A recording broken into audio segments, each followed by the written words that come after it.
I'd like to start with a clinical example. I'm talking the other day to a 94-year-old patient, a very proper gentleman. He's in an assisted living in northern Maine, and somehow it comes up that he's going to vote for Trump. And I say, in a neutral way, oh my God, why would you do that? And he says, well, he is strong and he will keep us safe. Now, I didn't get into an argument with him, but my heart sank because I thought, how many people actually think that? How many people think this very disordered man and his bombastic nature makes him strong? Well, I don't know. I guess we're going to see. But I have made some remarks because I got involved in this in 2016, and I remember the American Psychiatric Association saying, unless you'd seen somebody in person, you really couldn't comment on their mental health. And I thought, I haven't seen him in person, but I've seen more about him with more exposure than I possibly could have seen if I had an hour or two in person with him. He had revealed so much about who he was and what his deficits were. And so I entitled my chapter that I wrote for the first book, Seeing What You See, Saying What You See, because it seemed to me that we really were seeing in front of us a man who was unable to see beyond himself and who was filled with the hatred of immigrants. And to push the analogy between Hitler and Trump is very unpopular. People don't like to think about Hitler, and they certainly don't like to think about Trump as analogous or identical. But I actually see it that way. And I think it's very important to be aware that this is a dangerous person and that, does he really believe what he says? I think he really does believe what he says. And I think he believes it with vengeance.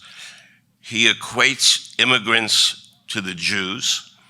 We're so far away from the Holocaust that it's hard for us to believe that he will produce a Trump Holocaust, and it will be immigrants, and it's very difficult for people to understand that he means what he says. And when he started to talk about how in the first 3 months of his administration, he was going to round up millions of immigrants and deport them. And then I thought, what happens when, he's so fixated on money, even more than most of us, and he starts saying that he's going to get rid of them, he's going to deport them. What happens when he recognizes it's cheaper to annihilate them? Why is there not going to be a Trump final solution? We saw it before and we couldn't stop it. And if he's elected, I think that's where he's going to be inclined to go. In addition to which, obviously, his destructiveness extends to the way in which he addresses other people.